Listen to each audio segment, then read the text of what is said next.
Corona নিয়ন্ত্রণে আজ থেকে ঢাকা বিভাগের ৭ জেলায় জরুরি পরিষেবা ছাড়া সকল ধরনের কার্যক্রম এবং চলাচলে নিষেধাজ্ঞা দিয়েছে সরকার। রাত ১২টা থেকে নিষেধাজ্ঞা দেওয়া হয়েছে রেল চলাচলেও।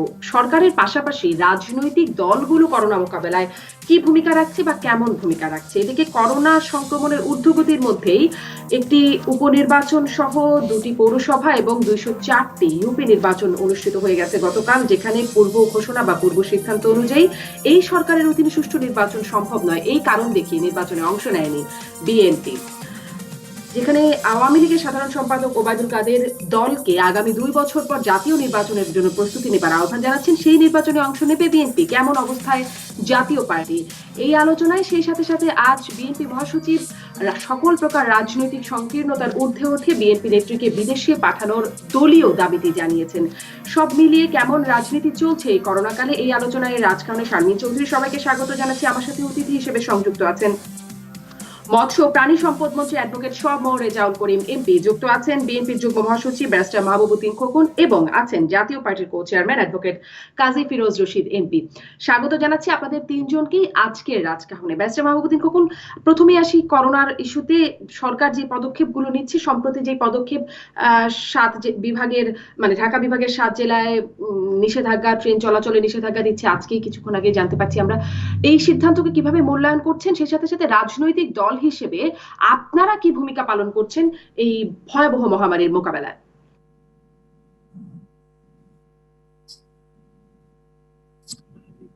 ব্যারিস্টার মাহবুবউদ্দিন খোকন, একটু আনমিউট করে কথা বলবেন দয়া করে। ধন্যবাদ। আমরা তো জনগণ, এই জনগণ তো কিছু আসে যায় না। সরকার যা সিদ্ধান্ত নিচ্ছে সেভাবে চলছি, আমরা জনগণ চলছি। সরকার যে সময় যা বলতেছে, কোন সময় বলতেছে আজকে মারা গেছে ২০ জন, আমরা বিশ্বাস করছি ২০ জন।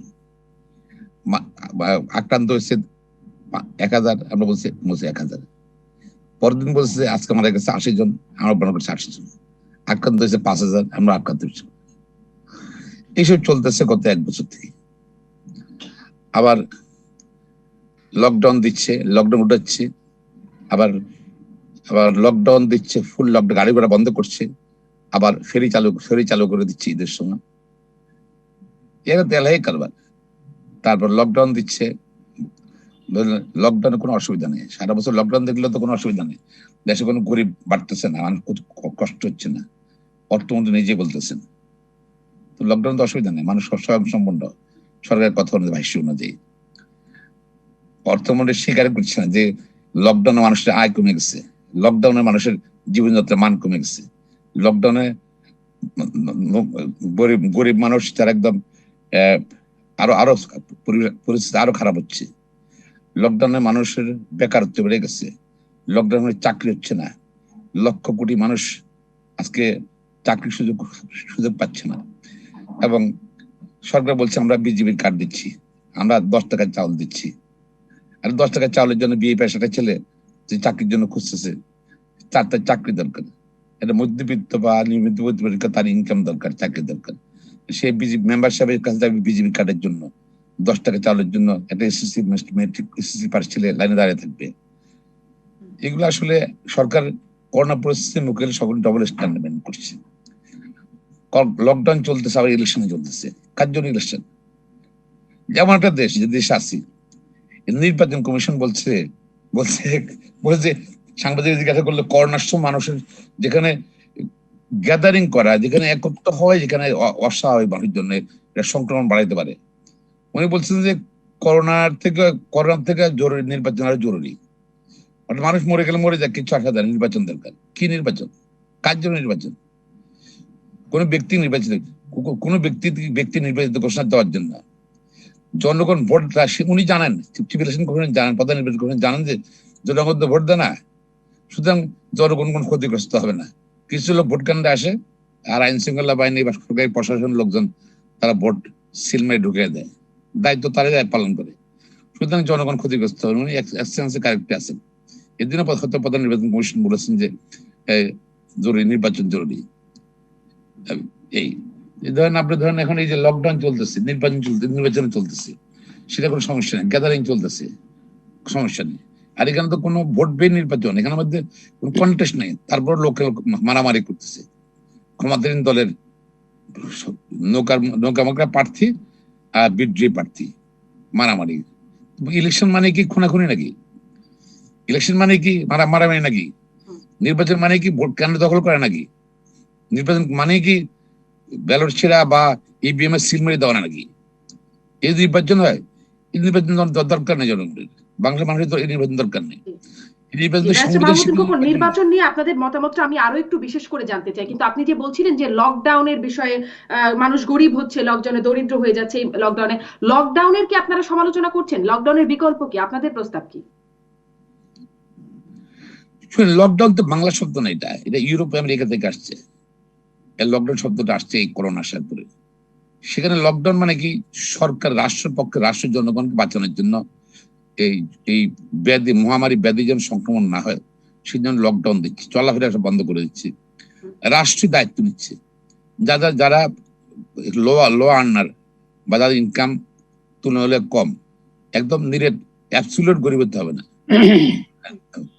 সবাইকে টাকা পাঠাচ্ছে, নগদ টাকা পাঠাচ্ছে, বাসায় ব্যাংকে করে টাকা পাঠাচ্ছে, সেখানে টাকা। এবং তারা ঠিক আছে মুভমেন্ট অ্যাক্টিভিটিস কমে গেছে, কিন্তু রাষ্ট্র তাকে স্পন্সর সাপোর্ট দিচ্ছে। আর আমাদের লকডাউন দিচ্ছে, ওই বিলেতে শব্দটা আনছে কিন্তু কোনো সাহায্য নেই।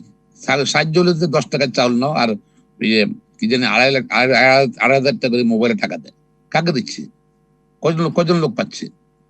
আর নিম্ন মধ্যবিত্ত বা আমার মনে হয় আপনার সমালোচনার জায়গাটি স্পষ্ট হয়েছে ব্যারিস্টার মাহবুবউদ্দিন খোকন। আমি আবারও আসবো আপনার কাছে। কাজী ফিরোজ রশিদ এমপি, অনেক অনেক ধন্যবাদ জনাব মাহবুবউদ্দিন খোকন, আপনার বক্তব্যের জায়গাটা আমার মনে হয় স্পষ্ট হয়েছে। অবশ্যই আসবো। কাজী ফিরোজ রশিদ এমপি, আপনার কাছেও একটু জানতে চাই যে এই সরকারের ভূমিকাগুলোকে কিভাবে আপনি মূল্যায়ন করছেন, আপনার দল মূল্যায়ন করছেন, এবং রাজনৈতিক দল হিসেবে আপনারাও কি মনে করছেন যে জনগণ আসলে খুব কিছু করার নাই আপনাদের, যেমনটি ব্যারিস্টার মাহবুবউদ্দিন খোকন বলছিলেন? ধন্যবাদ। শুধু আমরা না, গোটা বিশ্ব তো করোনা আক্রান্ত, এবং ভারতের মতন বড় একটি দেশ, আমাদের পার্শ্ববর্তী দেশ, যেখানে ভয়াবহ আকার ধারণ করেছে করোনা বেশ কিছুদিন যাবত, এবং সেই ভারতীয় ভাইরাসটাই কিন্তু আমাদের দেশে এখন আঘাত করেছে, দ্বিতীয় ঢেউ চলছে। আমরা প্রথম থেকে বলতেছিলাম যে বর্ডার এরিয়ায় ভারত থেকে প্রতিনিয়ত যে এলাকা দিয়ে আমাদের লোকজনগুলো যাতায়াত করতেছে সেই এলাকাটা টোটাল লকডাউন করে দেওয়া অথবা কারফিউ লাগিয়ে দেয় রাত্রিবেলা, যাতে কেউ না যাতায়াত না করতে পারে, কিন্তু সেটা কিন্তু করা হয়নি। আপনি লক্ষ্য করবেন সাতক্ষীরা, খুলনা, যশোর অথবা ওদিকে কুষ্টিয়া বা চুয়াডাঙ্গা, এই সমস্ত এলাকা দিয়ে এখানে কিন্তু লকডাউন বলছে যে ডিসিরা তাদের প্রয়োজন মতন, যখন তারা প্রয়োজন মনে করবেন, স্থানীয় প্রশাসন তখন লকডাউন দিবেন। তারা সম্প্রতিকে দেখেন লকডাউন দিচ্ছে যখন ব্যাপকভাবে ছড়িয়ে গেছে। গোপালগঞ্জে আজকে থেকে লকডাউন হয়ে গেছে, অথচ দেওয়া উচিত ছিল আরো আগে। তো এখন আমাদের মানুষগুলো তো কোনো লকডাউন অর্থ বুঝে না। এর আগে লকডাউন দিলেন, গাড়ি ঘোড়া বন্ধ করলেন, তারা পায়ে হেঁটে রওনা হইলো। মনে হলো যে গোটা শহরে বোধহয় বোমা পড়তেছে, যুদ্ধ শুরু হয়ে গেছে। যে যেভাবে পারলো, বালির ট্রাক বলেন, তরকারি গাড়ি বলেন, এইভাবে করতে করতে হেঁটে হেঁটে একটা ট্রাকে যেখানে লোক ধরে 20 জন 30 জন, সেখানে 50 জন লোক চলে গেল। এইভাবে তারা গিয়া বাড়ির দিকে রওনা হলো, এবং গোটা ঢাকা থেকে গিয়ে দেশে ছড়াই দিল, আবার দেশ থেকে ঠিক একইভাবে চলে আসলো। এমনকি ফেরিতে আপনি লক্ষ্য করেছেন যে পায়ে দলিত হয়ে প্রায় 6 জন লোক মারা গেল এবং 100-র উপরে আক্রান্ত হলো, আহত হলো। তারা অনেকেই কিন্তু খুব খারাপ অবস্থা ছিল উপরে যখন ফেরি গেছে। অর্থাৎ বাড়ি যেতে হবে। এটা কি এটা আনন্দ ফুর্তির ব্যাপার? লকডাউন দেশে দেখে আজকে থেকে ছুটছে বাড়িতে। আপনি এই মুহূর্তে যান, এখন রাত 10টা বাজে, আমাদের মাওয়া ঘাটে এই ঢাকা থেকে 10,000 লোক গেছে ইলিশ মাছ খেতে। ওই ঘাটে যায়, ঘোরাঘুরি করে, যত রেস্টুরেন্ট আছে ওখানে ইলিশ মাছ, কিন্তু পদ্মার ইলিশ না, কারণ পদ্মা এত ইলিশ পাওয়া যায় না। সমস্ত বার্মিজ ইলিশ গুলো ওরা খাওয়াই দিতে হবে। চট্টগ্রাম থেকে 80 ট্রাক ভইরা রাত্রে কাটতেছে, মানুষে খাওয়াচ্ছে, তারা খেয়ে চলে আসতেছে। সারা রাত্রি ওখানে পদ্মার ঘাটে হাজার হাজার লোক। কেন? এই হচ্ছে দেশের অবস্থা, মানুষের অবস্থা। লকডাউনও বোঝে না, বা কোভিড-19 কি তাও বোঝে না। আমি একটা ইতিমধ্যে আজকে প্রশ্ন একটু দেখলাম করি, কাজী ফিরোজ রশিদ এমপি, যে একটু যদি আমাকে প্রশ্নটি করতে দেন, যে এই যে মানুষ বোঝে না, আমরা সরকারের উদ্যোগ দেখছি, প্রশাসনের দেখছি, রাজনৈতিক দলগুলো তো মানুষের আরো বেশি কাছের, বা রাজনৈতিক নেতারা আপনারা যারা আছেন, তারা কেন মানুষকে এই বার্তাটা পৌঁছে দিতে পারছেন না, সাবধান করা, সচেতন হওয়া, বাস্তবতাটা বোঝানো, এটি কেন করতে পারছেন না? না, এটা খুবই একটা গুরুত্বপূর্ণ প্রশ্ন আপনার, যে এটা আমরা কেন পারতেছি না। মানুষ আমাদের থেকে বেশি বুঝে। আপনি বুঝাবেন তাকে? যারা বাড়ি যেতে লাগে এখান থেকে 500 টাকা, সেইখান থেকে 1500 টাকা খরচ করে তারা এত কষ্ট মধ্যে যাচ্ছে। গভর্নমেন্ট তুমি নিষেধ করছো, তুমি দেখো আমি কত ভাবে যেতে পারি। কিছুদূর ভ্যান গাড়িতে, কিছুদিন টমটমে উঠে, কিছুদিন হেঁটে, ট্রাকে উঠে, এইভাবে করে বাড়িতে সকালে রওনা দিয়ে রাত্রেবেলা যে পৌঁছতেছে, 12 ঘন্টা, 14 ঘন্টা, 18 ঘন্টা যে বাড়ি পৌঁছতেছে, তবু বুঝতে হবে। আপনি তাতে বুঝাবেন কিভাবে? তার কম বোঝে? কার কথা তারা শোনে? এই যে রাত্রেবেলা সারা পৃথিবী আজকে না তো 1.5 বছর আমরা এই অবস্থার মধ্যে চলছি। আজকে দেখেন যে এই মুহূর্তে পদ্মার চরে, মাওয়া ঘাটে কত লোক আছে শুধু রেস্টুরেন্টের মধ্যে। কিসের করোনা? কিছু আমি নিজে ঢুকছি রেস্টুরেন্টের তাহলে মধ্যে। তাহলে আমি কাজী ফিরোজ রশিদ এমপি আরেকটা শেষ প্রশ্ন করে আমি মাননীয় মন্ত্রীর কাছে যাই, যে মানুষ বেশি বোঝে, যদি কথা না শুনে তাহলে সরকার কি করবে? কি পরামর্শ আপনাদের?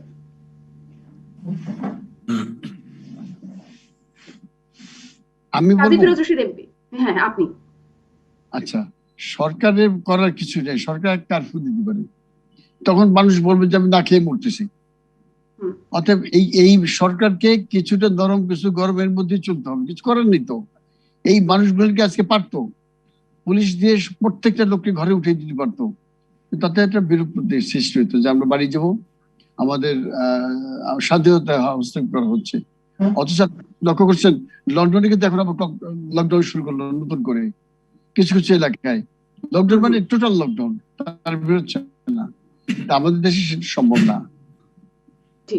আমার মনে হয় স্পষ্ট। অনেক ধন্যবাদ কাজী ফিরোজ রশিদ এমপি আপনাকে। আমি মাননীয় মন্ত্রী আপনার কাছে জানতে চাই যে রাজনৈতিক দলগুলো কি ভূমিকা পালন করছে, আপনার দল কি ভূমিকা পালন করছে, মানুষের কাছে কেন বার্তাটা পৌঁছে দেওয়া যাচ্ছে না, এই প্রশ্নটি আপনার কাছেও করতে চাই। সেই সাথে সাথে আমরা তো শুনি লকডাউন, কঠোর লকডাউন, সর্বাত্মক লকডাউন, বিধিনিষেধ, কঠোর বিধিনিষেধ, নানা নিয়মে, কদিন পরেই সেটি আর থাকে না খুব একটা।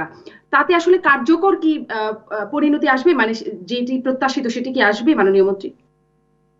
ধন্যবাদ আপনাকে এবং আমাদের যারা আলোচনা অংশ নিয়েছেন তাদেরকে। আমরা কিন্তু আগামীকাল হচ্ছে 23শে জুন। 23শে জুন আমাদের বাঙালি জাতির ইতিহাসের একটা বর্ণাঢ্য অধ্যায়, যেদিন এই স্বাধীন বাংলাদেশ সৃষ্টি নেতৃত্ব দানকারী বাংলাদেশ আওয়ামী লীগের প্রতিষ্ঠা হয়েছিল 1949 সালে। তার ধারাবাহিকতায় দীর্ঘ আন্দোলন সংগ্রামের মধ্য থেকে বাংলাদেশ সৃষ্টি হয়েছে বঙ্গবন্ধুর নেতৃত্বে। তার পরবর্তীতে বঙ্গবন্ধু কন্যা আওয়ামী লীগের সভানেত্রী শেখ হাসিনার নেতৃত্বে উন্নত সমৃদ্ধ বাংলাদেশ বিনির্মাণ করছি। আমি আজকের এই দিনে আমাদের জাতীয় নেতা মাওলানা আব্দুল হামিদ খান ভাসানী, হোসেন শহীদ সোহরাওয়ার্দী, শেরে বাংলা একে ফজলুল হক, আব্দুর রশিদ তর্কবাগীশ, জাতির জনক মহান বঙ্গবন্ধু শেখ মুজিব সহ আওয়ামী লীগ এবং আওয়ামী লীগের নেতৃত্বে চলমান ধারায় যারা বিভিন্নভাবে অবদান রেখেছেন তাদের প্রতি গভীর শ্রদ্ধা রেখে আমি কথা বলছি। লকডাউন কাজী ফিরোজ রশিদ খুব পরিষ্কার ভাবে বলছেন, বিদ্যমান অবস্থাটাকে উনি তুলে ধরেছেন। আর তার পূর্বে তো ব্যারিস্টার মাহবুবউদ্দিন খোকন বললেন আমরা তো সাধারণ মানুষ। উনি হচ্ছেন বাংলাদেশের বিশাল একটি দলের যুগ্ম সাধারণ সম্পাদক, উনি বলেন আমরা সাধারণ মানুষ। তো সাধারণ মানুষের চরিত্রের কথা তো কাজী ফিরোজ রশিদ বলছেন যে কিছুই কেউ মানতে চায় না। এখন আমাদের কিন্তু জীবন এবং জীবিকা এ দুটোকেই সঙ্গে নিয়ে কিন্তু চলতে হচ্ছে, অর্থাৎ রাষ্ট্রকে সেভাবেই চলতে হচ্ছে। রাষ্ট্রের কলকারখানা, অফিস, আদালত, বিভিন্ন সেক্টরকে যেমন পরিচালিত করতে হচ্ছে, আবার মানুষকে খাইয়ে পরিয়ে বাঁচিয়ে রাখা সেটা করতে হচ্ছে। এর পাশাপাশি উন্নয়নের যে যজ্ঞটা সেটাকেও কিন্তু আমাদের চালিয়ে নিতে হচ্ছে। সকল কিছুকে সমভাবে প্যারালাল ওয়েতে নিয়ে যাওয়ার যে পরিকল্পনা, সেই পরিকল্পনায় কখনো কখনো কিছু ছেদ হয়। সেই ছেদটা হওয়ার কারণটা হলো রিয়েলিটি যেটা, আমি আবারও কাজী ফিরোজ রশিদ ভাইয়ের কথা বলবো, যে মানুষকে কিন্তু সবকিছু জোরপূর্বক করানো যাচ্ছে না। সচেতনতা বৃদ্ধির জন্য আমরা সরকারের পক্ষ থেকে রেডিও, টেলিভিশন, পত্র পত্রিকা, ওয়েবসাইট, প্রশাসন পর্যায়ে, গ্রাসরুট পর্যায়ে সর্বত্র সভা সমিতি, সেমিনার, সিম্পোজিয়াম বিভিন্নভাবে মানুষকে বোঝানো হচ্ছে প্রশাসনিকভাবে, এবং আমাদের দলের পক্ষ থেকেও কিন্তু বিভিন্ন জায়গায় মানুষকে সচেতন করা, মাস্ক তুলে দেওয়া, হ্যান্ড স্যানিটাইজ করতে হবে কিভাবে, ঘরের বাইরে যাবেন না, এটা দলের প্রধান হিসেবে, প্রধানমন্ত্রী হিসেবে মাননীয় প্রধানমন্ত্রীও বারবার বলছেন, আমরা গ্রাসরুট থেকে শুরু করে দলীয়ভাবে বলছি। এই জায়গায় দেখবেন যে অন্যান্য যে সকল রাজনৈতিক দল আছে, আমার প্রত্যাশা তাদেরও কিন্তু আজকে দায়িত্ব আছে, কিন্তু দায়িত্ব পালনে অনেকে যায় না। এই কারণে চিন্তা করে ভয়াবহ করোনা, আমি মানুষকে সচেতন করতে রাস্তায় নামার পর আমি যদি আক্রান্ত হয়ে যায়, তাহলে আমার পরিবার, আমার সন্তান, আমার যারা আপনজন আছে তাদের অনিশ্চয়তার উপর ফেলবো। কারণ করোনায় তো মন্ত্রী দেখছে না, এমপি দেখছে না, ডাক্তার দেখছে না, বিরোধী দল দেখছে না, যাকে আক্রমণ করতেছে, ভয়াবহ অবস্থা হচ্ছে, তিনি মারা যাচ্ছেন, সাফার করতেছে তার পরিবার। এসব কারণেই হয়তো অনেকেই রাস্তায় সেভাবে নামছেন না। কিন্তু আমি মনে করি স্বাস্থ্যবিধি অনুসরণ করেও কিন্তু রাজনৈতিক দলগুলি মানুষের ভিতর প্রচারণা চালানো, তাদের সচেতন করে তোলা, ভয়াবহ ক্ষতির আশঙ্কার কথা, আতঙ্কের কথা তাদের স্মরণ করিয়ে দেওয়া, এবং নিজেদের যে সীমিত সামর্থ্য আছে এর ভিতর থেকেও তারা কিন্তু কাজ করতে পারে। যদি রাস্তার মোড়টায় দাঁড়িয়ে মাস্ক বিতরণ করা হয়, পাবলিকের জন্য স্যানিটাইজ ব্যবস্থা বিভিন্ন গুরুত্বপূর্ণ জায়গায়, যে সকল জায়গায় মাওঘাটের কথা ফিরোজ ভাই বললেন বা অন্যান্য জায়গায়, সেখানে করা যেতে পারে। এইখানে কিন্তু দায়িত্বশীল রাজনৈতিক দল হিসেবে শুধু ক্ষমতায় গিয়েই কাজ করতে হবে এমন কথা না। ছায়া সরকার থাকে কিন্তু বিরোধী দল, বিরোধী দলের কিন্তু সরকারে না থেকেও বাইরে থেকে মানুষের কল্যাণে, মানুষের উপকারে কাজ করার ভূমিকা আছে। খোকন সাহেব বললেন কোনো কিছু উনি দেখতেছেন না। আমি সিম্পলি একটা উদাহরণ বলি, আমেরিকার মতো রাষ্ট্রে 1,40,00,000 লোকের ভাতা বন্ধ করে দেওয়া হয়েছে। বাংলাদেশে ভাতা তো বন্ধ করা হয়নি, বাংলাদেশে ভাতার পরিসর বৃদ্ধি করা হয়েছে, সোশ্যাল সেফটি নেট যেটা বাড়ানো হয়েছে, মুক্তিযোদ্ধাদের ভাতা 20,000 টাকায় উন্নীত করা হয়েছে। বাংলাদেশে কিন্তু সকল কিছু চলছে, অনেক দেশের মতো না, বিশাল দেশের মতো না। এই চালিয়ে রাখার যে জায়গাটা, এই জায়গাটা কেন জানি আমি জানি না, খোকন ভাইদের চোখে পড়ে না। তারা কি চোখে একেবারে এত জাতীয়তাবাদী চশমা যে কোনো উন্নয়ন, কোনো সাফল্য, কোনো চলমান সার্থকতা কিছুই দেখেন না। আমাদেরও আমি নিশ্চয়ই মাননীয় মন্ত্রী ব্যারিস্টার মাহবুবুদ্দিন খোকনকে এই প্রসঙ্গে আমি জিজ্ঞাসা করব যে তারা আসলে কি করছেন, আর একবার এই প্রশ্নটিতে যাব। কিন্তু মাননীয় মন্ত্রী, সেই প্রশ্নটি যেটি ব্যারিস্টার মাহবুবুদ্দিন খোকন তুলছিলেন যে নির্বাচন, করোনার চেয়ে নির্বাচন গুরুত্বপূর্ণ, প্রধান নির্বাচন কমিশনারের যে বক্তব্যটা, এবং এর মধ্যে যখন নির্বাচনটা হচ্ছে সংক্রমণের ঊর্ধ্বগতিতে এরকম বক্তব্য সহকারে, তখন আসলে কি বার্তা যাচ্ছে মানুষের কাছে?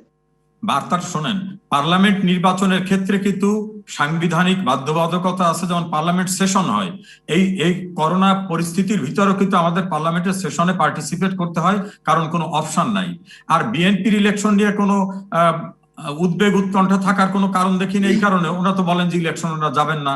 আবার ওনাদের ডিসিশন কিন্তু ওনারা মানেন না। সিলেটে ওনাদের সাবেক এমপি, সে কিন্তু ওনাদের ডিসিশন না মেনে নির্বাচনে গেছে। ওনাদের অনেক নেতারা বলছেন বিএনপি যে রাজনীতি করতেছে, এই রাজনীতিতে বিএনপি ধ্বংস হয়ে যাবে। যখন বিএনপি নির্বাচিত পার্লামেন্ট মেম্বাররা পার্লামেন্টে গেলে তারা বেইমান হয়ে যাবে, এটা বিএনপির স্ট্যান্ডিং কমিটির 2 জন গুরুত্বপূর্ণ ব্যক্তি বক্তব্য রেখেছিলেন। অথচ বিএনপি পার্লামেন্টে গেছে, তাদের বিরুদ্ধে কোনো ব্যবস্থা নিচ্ছে না, শুধু মির্জা ফখরুল ইসলাম আলমগীরকে যেতে দেন নাই। ওনারা যে কোনটা ডিসিশন নিচ্ছেন, কোনটা করবেন, কোনটা করবেন না, এটা আমাদের কাছে, কেন দেশের কোনো মানুষের কাছে স্পষ্ট না। একটা বিরতি নিয়ে আসি মাননীয় মন্ত্রী। এই প্রসঙ্গটা নিয়ে নিশ্চয়ই ব্যারিস্টার মাহবুবুদ্দিন খোকন বলবেন যে নির্বাচন নিয়ে একটা ডাবল স্ট্যান্ডার্ড কি বিএনপির মধ্যেও আছে কিনা। ফিরছি রাজকাহনে একটা বিরতির পর। ফিরে এলাম জিপিএইচ ইস্পাত রাজকাহনে। ব্যারিস্টার মাহবুবুদ্দিন খোকন, আপনার কাছে বিরতির আগে কিছু বিষয় উত্থাপন করে গিয়েছিলাম। প্রথম প্রশ্নটি, দুটি প্রশ্ন করব। প্রথম প্রশ্নটি যদি একটু খুব ছোট্ট করে উত্তর দেন, পরের প্রশ্নটি পরে করি। যে বিএনপি, যেটি মাননীয় মন্ত্রী বলছিলেন, মানে সাধারণ জনগণ নন আপনারা, একটা বিশাল রাজনৈতিক দলের নেতা, সেখান থেকে জনগণকে সচেতন করা, বাস্তবতা বোঝানোর আহ্বানটা কোথায়? আপনারা খালেদা জিয়ার মুক্তির জন্য আহ্বান করেন, আবেদন করেন, গণতন্ত্রের জন্য রাজপথে নামার আবেদন করেন, সরকারের আচরণের বিরুদ্ধে প্রতিবাদ করার আহ্বান করেন, সরকারের যে বিধিনিষেধগুলো দেওয়া হচ্ছে সেগুলো মানার আহ্বান কোথায় করেন? মানে এটা কি বিএনপির একার দায়িত্ব? প্রত্যেক সচেতন নাগরিকের দায়িত্ব, একার দায়িত্ব না। দল হিসেবে, দল তো ব্যক্তি হিসাবে, দল ব্যক্তি যারা সিটিজেন সবারই দায়িত্ব যে করোনা পরিস্থিতি কি করতে হবে, মাস্ক পরতে হবে, নিজেকে সেভ করতে হবে, অন্যকে সচেতন করতে হবে, সবাই করছে এটা। আমরা তো বিএনপি রাজনৈতিক দল, আওয়ামী লীগ রাজনৈতিক দল, আমরা ব্যক্তি সবাই সেই চেষ্টা করছি না। সেটা তো এখন সমস্যা হলো সরকারের মধ্যে সমস্যা, জনগণের মধ্যে সমস্যা না। যেমন প্রথম লকডাউন দিল, মার্চ মাসে, সেই সময় কিন্তু প্রায় সবাই মানুষ লকডাউন মেনেছিল, সবাই লকডাউন মেনেছিল। এখানে কোন রকম কোনো ইয়ে ছিল না, এবং কেউ বাড়ি ঘর থেকে বের হয়নি। সবাই চেষ্টা করছে যে এই জায়গায় সতর্ক থাকতে।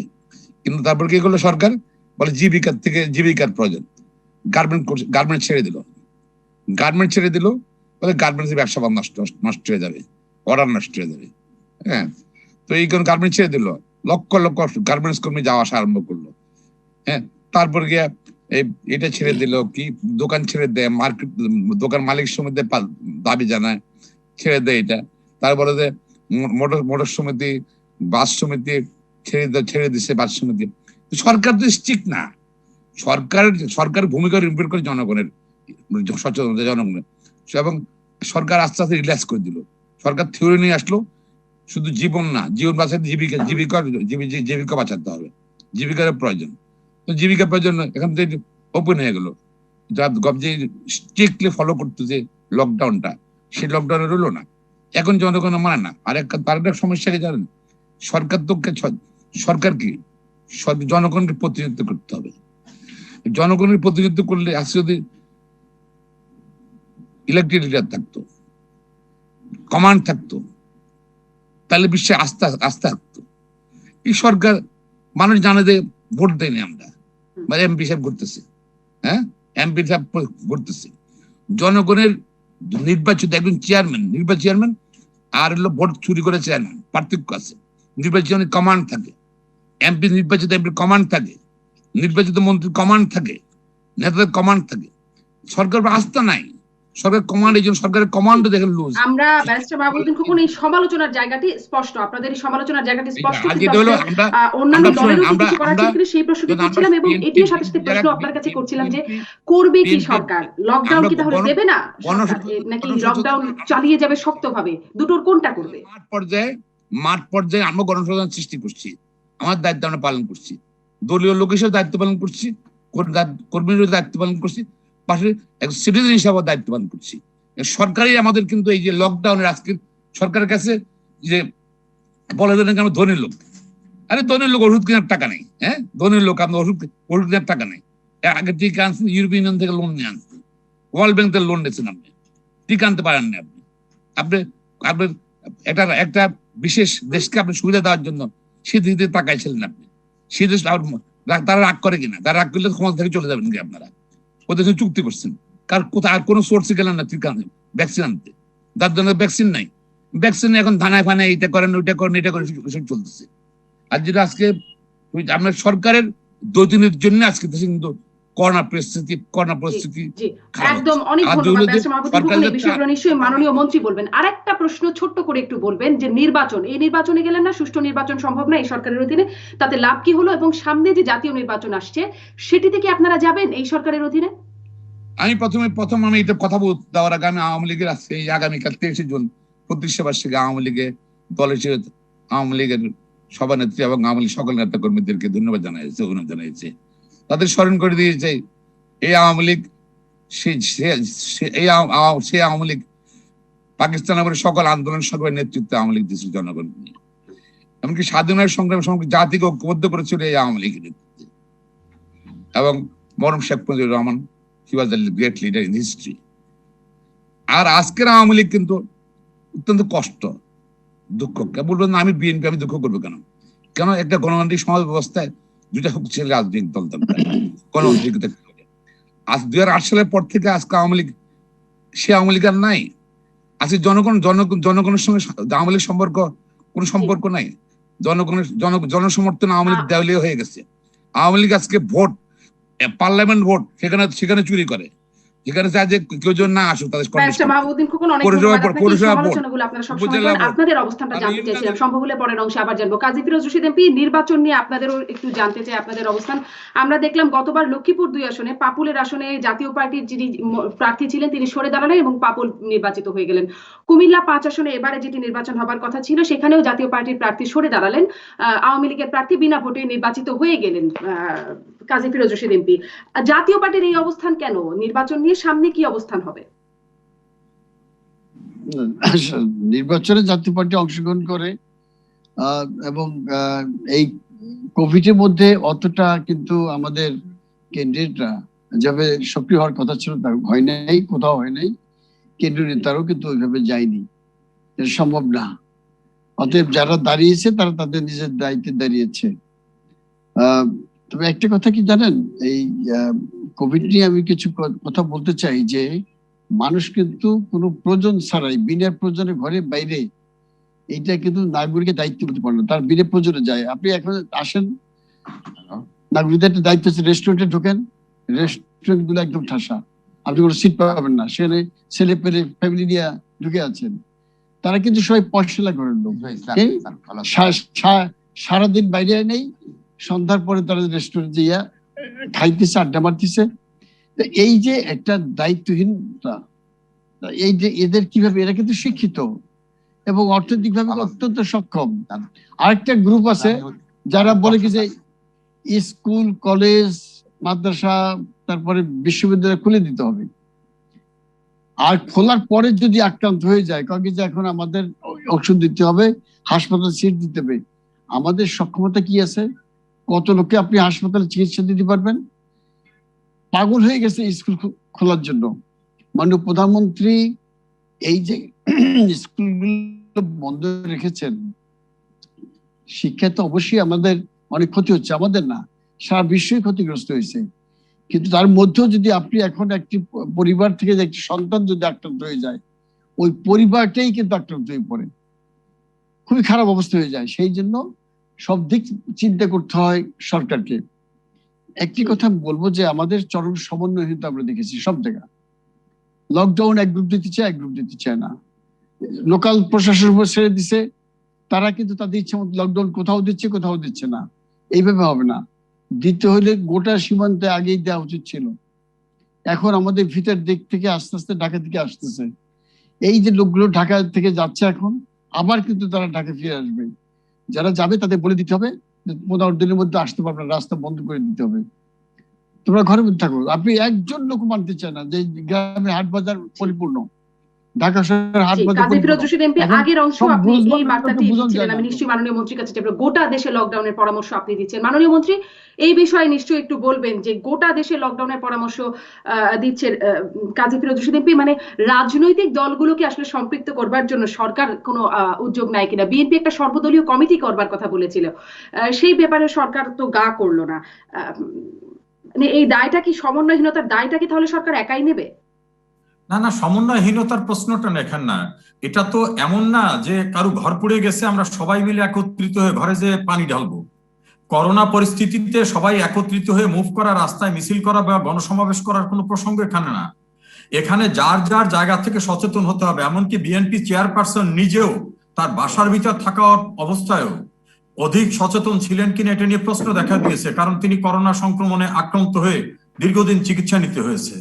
কাজে এখানে সবাই মিলে কমিটি করার ব্যাপার না। করোনাকে ঠেকাবার জন্য কি করতে হবে সবাই আমরা জানি, যে আমাকে মাস্ক পরতে হবে, স্যানিটাইজ করতে হবে, অপ্রয়োজনে বাইরে যাওয়া যাবে না, কি কি অনুসরণ করতে হবে, এই বিষয়গুলো কিন্তু সকলের জানা। এখানে কমিটি করে আলাদা কোনো তথ্য, আলাদা কোনো জ্ঞান আহরণ করার মতো অবস্থা নাই। বিশ্ব স্বাস্থ্য সংস্থা এ পর্যন্ত আবিষ্কার করে যে তথ্য দিয়েছে তার আলোকেই কিন্তু সরকার বিভিন্ন ব্যবস্থা নিতেছে। আমরা গ্রাম থেকে শুরু করে শহরে সর্বত্র যাতে করোনা ভ্যাকসিন দেওয়া যায়, মানুষকে সচেতন করা যায়, এর ফাঁকে জীবন এবং জীবিকা দুইটাকে যাতে রক্ষা করা যায় সেটা করতে হবে। এই যে ব্যারিস্টার খোকন সাহেব বললেন যে সরকার দৃঢ় না, স্ট্রিক্ট না। আচ্ছা, সব একদিনে বন্ধ করে দিলাম, আমি যদি ফিরোজ ভাইয়ের কথায় ধরি একদিনে সব বন্ধ করে দিলাম, এই দেশটা চলবে কিভাবে? ধরে নেন ঢাকার থেকে, বাইরের থেকে চাল আসবে ঢাকায়, অথবা মাছ আসবে, মাংস আসবে, বা ঢাকার থেকে কোন পণ্য বাইরে যাওয়ার প্রয়োজন আছে, সব বন্ধ করে দিলাম, তখন কি অবস্থা হবে? তো ঘরে খাবার থাকবে না, অন্যান্য আনুষঙ্গিক রাষ্ট্র পরিচালনার যে সকল কার্যক্রম সেটা চলবে না, আমার কনস্ট্রাকশন আছে, রোড ডেভেলপমেন্ট আছে, অন্যান্য কাজ আছে, কোনো কিছুই চলবে না। বাস্তবতা হচ্ছে যে এলাকা আক্রান্ত হচ্ছে, যে এলাকায় ভয়াবহতা দেখা দিচ্ছে, সেই এলাকার সংক্রমণ কিভাবে রোধ করা যায়, জন্য সেই এলাকার জন্য কি করা যায় সেভাবে এগোতে হবে। আপনারা দেখেন এর ভিতরে আমরা কিন্তু শ্রীলঙ্কাকে লোন দিয়েছি, নেপালকে সাহায্য করেছি, ভারতকে প্রতীকী হলে সাহায্য করেছি, ফিলিস্তিনিকে সাহায্য করেছি। বাংলাদেশের সক্ষমতা কোন স্টেজে গেছে যে শ্রীলঙ্কার মতো রাষ্ট্রকে আমরা এই মুহূর্তে লোন দিতে পেরেছি। আমাদের এই আজকে একনেকে একটা তথ্য উপস্থাপিত হয়েছে, ভারত, আফগানিস্তান, পাকিস্তান, শ্রীলঙ্কা, নেপাল তার চেয়ে বেশি আমাদের এখন যে মাথাপিছু আয় এবং আমাদের সক্ষমতা, বৈদেশিক মুদ্রা রিজার্ভ তার চেয়ে অনেক বেশি। এই যে সাফল্যটা, এটা কিন্তু রাষ্ট্রের গুড ম্যানেজমেন্টের কারণেই এটা সম্ভব হয়েছে। সরকারের জায়গা থেকে সরকার চেষ্টা করছে, এখন তাদের ডেকে এনে তো আমরা সবাইকে করাইতে পারবো না। বিএনপি যদি জনগণেরকে ভালোবাসে, তাহলে বিএনপি উচিত জনগণ কিভাবে ভালো থাকবে তাদেরকে উদ্বুদ্ধ করা। খোকন ভাই বললেন যে আমরা অনেক অনেক ধন্যবাদ মাননীয় মন্ত্রী। বিরতির মাইক্রোস্কোপ সময় দিয়ে হয়ে আমি গেছে, আমি দেখি। বিরতির পরে ফিরে আসি। বিরতির পরে একটু খালেদা জিয়ার চিকিৎসার প্রসঙ্গটি, করোনা আক্রান্ত হওয়ার প্রসঙ্গটি আপনি টানছিলেন, চিকিৎসার প্রসঙ্গটিও তুলবো। আর ওই প্রশ্নটির উত্তর আমি পাইনি যে বিএনপি সামনের নির্বাচনে অংশগ্রহণ করবে কিনা, যদি ব্যারিস্টার মাহবুবুদ্দিন খোকন বিরতির পর একটু জানান। ফিরছি রাজকাহনে। ফিরলাম রাজকাহনে। ব্যারিস্টার মাহবুবুদ্দিন খোকন, আজকে বিএনপি মহাসচিব সংবাদ সম্মেলন করে স্থায়ী কমিটির সিদ্ধান্ত জানাচ্ছেন। তিনি বলছেন, কোট করি, আমরা আগে বলিনি, তার পরিবার বিদেশে প্রেরণের কথা বলেছে, আমরা এবার স্থায়ী কমিটির বৈঠকে রেজলিউশন নিচ্ছি যে তার বিদেশে চিকিৎসা দরকার, তারপরের যে স্টেপগুলো আছে পরে আলাপ আলোচনা করে সিদ্ধান্ত নেব। মানে কেবল পরিবার এতদিন আগে বলছে, কেবল স্থায়ী কমিটি সিদ্ধান্ত নিচ্ছে যে তার বিদেশে চিকিৎসা দরকার এবং পরের স্টেপগুলো পরে সিদ্ধান্ত করে আলোচনা হবে। এই বিএনপি চেয়ারপারসনের গুরুত্ব বিএনপির কাছে আসলে এটা বোধ সেন্সটা বোধ ক্লিয়ার করে নাই। বেগম খালেদা জিয়া সাবেক প্রধানমন্ত্রী, ওনার প্রায় ৭৬ বছর বয়স, উনি অসুস্থ এবং উনি এই জেলে মিথ্যা হামলে তাকে জেলে রাখা হয়েছিল, প্রায় ২.৫ বছর জেলে ছিলেন, তার চিকিৎসা হয়নি। সরকার চেষ্টা করেছে, জেলখানা থেকে সে হাসপাতালে নিয়ে আসছে ৯ মাস, সেখানে তার চিকিৎসা হচ্ছিল না। দিন দিন তার শারীরিক অবস্থা অবনতি হওয়ার পর করোনা পরিস্থিতি শুরু হওয়ার আগে তাকে মুক্তি দিয়েছে, বাসায় ছিলেন কিন্তু, এবং সরকার যে দিয়েছে ওনাকে মুক্ত করেছে ঠিকই, কিন্তু স্বাধীনভাবে চিকিৎসা করার তার ক্ষমতা দেয় নাই, সুযোগ দেয় নাই, যার দরুন সে চিকিৎসা করে সুযোগ পায় না। তারপর করোনা উনি আক্রান্ত হলেন, হাসপাতালে ছিলেন। হাসপাতালে যাওয়ার পর সেখানে করোনা তার এফেক্টটা হয়েছে তার লাং, তারপর কিডনি, তারপর হার্টে সেটাতে অনেক জটিলতার সৃষ্টি হয়েছে। এখন ইন্ডিয়ার যে ইয়েটা আসছে, ভাইরাসটা আসছে, সেটা ওখানে ডাক্তার নার্সটা আক্রান্ত হয়ে গেছেন অনেকেই, এই কারণে তাকে আবার ওখান থেকে সরিয়ে বাসায় নিয়ে আনা হয়েছে। তার চিকিৎসা করার দরকার এবং সেটা আগের থেকে চাচ্ছিল, বিএনপি বলছিল। আজকে দলগতভাবে দাবি জানিয়ে এসছে, সেটা বলছে, স্ট্যান্ডিং মিটিং আলোচনা করে তার এই শারীরিক সংকটপূর্ণ অবস্থাতে তাকে বিদেশ চিকিৎসার জন্য সরকারের দাবি জানিয়েছে, এটা বোঝানো হয়েছে। এবং ধন্যবাদ মানে দলগতভাবে সিদ্ধান্ত এখন, এবং কেবল কি কি পরবর্তীতে কি করা হবে সেই স্টেপ গুলো পরে সিদ্ধান্ত নিয়ে আলোচনা করা হবে। এই জন্যই জানতে চাইছিলাম কাজী ফিরোজ রশীদ এমপি, আপনার কাছেও এটি জানতে চাই, বিএনপির কাছে কতটা গুরুত্ব পাচ্ছে বলে আপনার মনে হচ্ছে? এবং মহাসচিব বলছেন, বিএনপি মহাসচিব, যে সকল রাজনৈতিক সংকীর্ণতার ঊর্ধ্বে উঠে তাকে বিদেশে পাঠানোর আবেদন করছেন।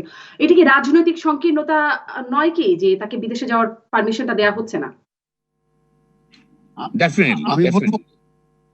আমি বলবো জি জি বলেন। আসলে শুনেন, প্রথম বলতে চাইছে যে সমরেজা সাহেব যেটা বললেন যে আমাদের মাথা পিছু আয় বাড়ছে, নিঃসন্দেহে বেড়ে গেছে, কিন্তু তার থেকেও বেশি বাড়ছে ধনী এবং দরিদ্রের মধ্যে বৈষম্য। এখানে হয়েছে কি, যিনি ধনী ছিলেন আরো ধনী হয়ে যাবেন, যিনি মধ্যম শ্রেণীতে ছিলেন তিনি নিম্ন মধ্যম আয় এসে পৌঁছে যাবেন, নিম্ন মধ্যম আয় থেকে দরিদ্র সীমায় পৌঁছে যাবেন, দরিদ্র সীমা থেকে হত দরিদ্র সীমায় নেমে যাবেন, একটা শ্রেণী এক সময় বিলীন হয়ে যাবে সব এই কোভিড এর যন্ত্রণায়। কারণ দীর্ঘস্থায়ী হলে আমাদের আয় রোজগার তো কমে যাবে।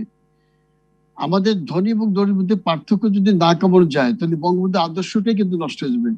বঙ্গবন্ধু বলছিলেন যে পৃথিবীর 2 ভাগে বিভক্ত, ধনী এবং দরিদ্র, আমি দরিদ্রের পক্ষে। সেই আদর্শের মধ্যে কিন্তু রাজনীতি নেই। আরেকটা অসুবিধা হয়ে গেছে, যত কথাই বলেন রাজনীতিতে জট বেঁধে গেছে। এই যে বড় দুইটি দল, আওয়ামী লীগ ও বিএনপি, এদের মধ্যে ঘুড়ির খেলার মতন আকাশে দুজনের কাছে লাটাই। আমরা শুধু তাকিয়ে দেখতেছি, জনগণ ঘুড়ির খেলা হচ্ছে, দুইটা জট বেঁধে গেছে। এখন জট বাঁধলে কি হয়, একটা ঘুড়ি কিন্তু আকাশে বিলীন হয়ে যায়, একটা ঘুড়ির লাটাইতে ফিরে আসবে, কে জিতবে কে হারবে, সেই অবস্থা কিন্তু আমরা লক্ষ্য করতেছি। এটা ভালো লক্ষণ না। আমাদের সবারই উচিত ছিল যে জট যাতে না বাঁধে সেই দিকে সবার এই লক্ষ্য রাখা জটের উচিত মধ্যে ছিল। এই জটের মধ্যে কাজী ফিরোজ রশিদ এমপি এক কথায় যদি বলেন যে তাকে মানে বেগম জিয়ার চিকিৎসার জন্য বিদেশে পাঠানোর যে আবেদন করছে বিএনপি, বলছে রাজনৈতিক সংকীর্ণতার ঊর্ধ্বে উঠে তাকে বিদেশে পাঠানোর আবেদন। এটা কি রাজনৈতিক সংকীর্ণতা বলে আপনি মনে করছেন কিনা? তাকে বিদেশে পাঠানোর পারমিশনটা দেওয়া হচ্ছে না। এটা সরকার উপর নির্ভর করে, সরকার বুঝবেন তাকে কখন পাঠাতে হবে। যদি সরকার মনে করেন সত্যি তাকে তার স্বাস্থ্যের অবস্থায়, আমার আপনার থেকে বেশি সরকার খবর রাখতেছেন, অনেক বেশি। অনেক ধন্যবাদ, অনেক ধন্যবাদ কাজী ফিরোজ রশিদ এমপি। সরকার মনে করেন, তাহলে আমি মাননীয় মন্ত্রী আপনার কাছে যাই যে সরকার আসলে কি মনে করে। আইনের কথা বলা হচ্ছে, নেসেসিটি নোজ নো ল, এটা এই প্রিন্সিপালটা আমরা জানি যে প্রয়োজনে আসলে আইনের অনেক কিছুই করা যায়। প্রয়োজনটা সরকার মনে করছে কিনা? দেখুন, বাস্তবতা হচ্ছে সরকার সংকীর্ণতার পরিচয় তো নাই। বিশ্বের বিস্ময়কর উদারতা সরকার দেখিয়েছে প্রধানমন্ত্রী শেখ হাসিনা। না হলে খোকন ভাই বললেন যে মিথ্যা ভাবে আটকাই রাখছে। সর্বোচ্চ আদালতের একটি ডিভিশন পর্যন্ত দুর্নীতির দায়ে কারাদণ্ডপ্রাপ্ত একজন মানুষকে মুক্ত স্বাধীন জীবনে দিয়েছেন। খোকন সাহেব বলছেন যে তার স্বাধীন চিকিৎসা নেওয়ার সুযোগ নাই। তেনার চিকিৎসা নিতে কোথাও কোনো বাধা আছে? তিনি যে এভার কেয়ারে যাচ্ছেন, বাসায় ট্রিটমেন্ট হচ্ছে, তারপর ড্যাব ওনাদের ডক্টরস অর্গানাইজেশন তারা ট্রিটমেন্ট দিচ্ছে, কোথায় বাধা দিচ্ছে? উনি যখন কারাগারে ছিলেন তখন প্রচলিত রেওয়াজ রীতি সমস্ত কিছুকে বাদ দিয়েও ওনার সাহায্য করার জন্য একজন পরিচারিকা ফাতেমা নাম্নী তাকে জেলখানায় ভিতর দেওয়া হয়েছে। কাজে সরকার সংকীর্ণতা পরিচয় দেয়নি। যে খালেদা জিয়া সরকার আমলে শেখ হাসিনাকে হত্যা করার জন্য তার সরকার তার পুত্র ভূমিকা রেখেছিল 2004-এর 21শে আগস্ট, তারপরে শেখ হাসিনার এই উদারতা, এত বড় উদারতা আমার মনে হয় সাবকন্টিনেন্টের ইতিহাসে কেউ দেখান নাই। কাজে সংকীর্ণতা বলা যাবে না। দ্বিতীয়টা হচ্ছে বলেন বিশ্বে, বলেন না বিশ্বের ইতিহাস। আমি একটু বলতে দেন একটু প্লিজ বলতে দেন। তারপর একটা জিনিস হলো আমরা সেই নেসেসিটির প্রশ্নটা, এই নেসেসিটিটা কি? উনি তো দীর্ঘদিন যাবত অসুস্থ, উনি এই মামলায় কনভিক্ট হওয়ার আগের থেকে তো অসুস্থ। ওনার যথাযথ চিকিৎসা হচ্ছে, যে হসপিটালে যেতে চাচ্ছেন, যে ডাক্তার দিয়ে দেখাতে চাচ্ছেন সেখানে হচ্ছে। উনি কোন দেশে যাবেন? বাংলাদেশের কোন বোর্ড কি বলেছেন যে এই জাতীয় রোগীর চিকিৎসা করার মতো স্ট্যান্ডার্ড বাংলাদেশের মেডিকেল সায়েন্সে বা বাংলাদেশের কোনো মেডিকেলে নাই? এরকম কথা বলেননি। বরং পৃথিবীর অনেক দেশ আছে যে দেশে করোনা আক্রান্ত অবস্থায় মানুষই সেখানে ঢুকতে পারতেছে না। দ্বিতীয়টা হচ্ছে বেগম খালেদা জিয়ার ব্যাপারে বিএনপি অতি আজকেই মাত্র কেবল মুখ খুললেন। এটা বিএনপির এখনকার অবস্থানটা না। বিএনপির প্রধান প্রতিষ্ঠাতা জিয়াউর রহমানের হত্যাকাণ্ডের পরে বিএনপি দীর্ঘদিন ক্ষমতায় ছিল, সেই হত্যাকাণ্ডের বিচারও বিএনপি করেন নাই। কাজে বিএনপির তো খালেদা জিয়ার প্রতি তাদের মমত্ব থাকবে কেন? বিএনপি তো আইডিওলজিক্যালি কিছু লোক একত্রিত হয় না, বিভিন্ন কারণে একটা ফোরামে তারা এসেছেন। বিএনপির সামনে কি স্টেপ গুলো নাই সেটাও নিশ্চয়ই আমরা দেখবো, এবং তার প্রেক্ষিতে সরকারের স্টেপ গুলো নিশ্চয়ই আমাদের পরবর্তী আলোচনায় কখনো কথা হবে। অনেক ধন্যবাদ মাননীয় মন্ত্রী, আপনাকে অনেক ধন্যবাদ ব্যারিস্টার মাহবুবউদ্দিন খোকন, ধন্যবাদ কাজী ফিরোজ রশিদ এমপি, আপনাদের তিনজনকেই আজকের মতো বিদায় রাত কাম থেকে।